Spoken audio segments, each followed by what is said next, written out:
বাংলাদেশ থেকে প্রচার করে ডেলিভারি করে আলেম ওলামা আনা হইতেছে, আবার বেঙ্গল থেকেও ডেলিভারি করে আলেম ওলামা আনা হইতেছে। যেরকম হইতেছে না নাই?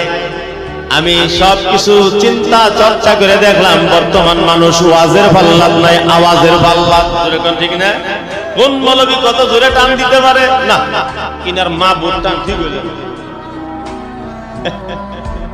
এই যে আমার মোবাইলে যেটা আছে না, বলো না, ইনি যদি মা বুট টান মারে, আধা মিনিট খালি মা বুদ্ধি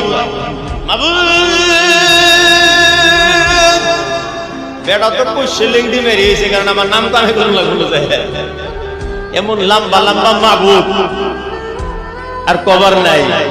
আমি এক জায়গায় হিসাব করে তা করে দেখাই দিলাম যে মাহবুব যে লম্বা লম্বা মাহবুব গুলো টান দেয়, তোমরা কি হিসাব করছো এক এক মাহবুবে কয় টাকা করে খরচ, কত টাকা রিচার্জ? না হুজুর ওই সমস্ত তো মাথায় মেরে নেই, মাথা আমি মারছি। কিভাবে? 40,000 টাকা দিয়ে একটা বক্তা আনছো, বক্তা ওয়াজ করলো কেবলমাত্র 1.5 ঘন্টা।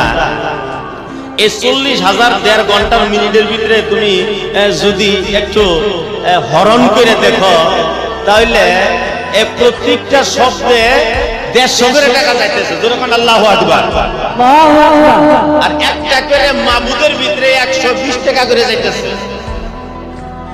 মাহবুব 120 টাকা আসে।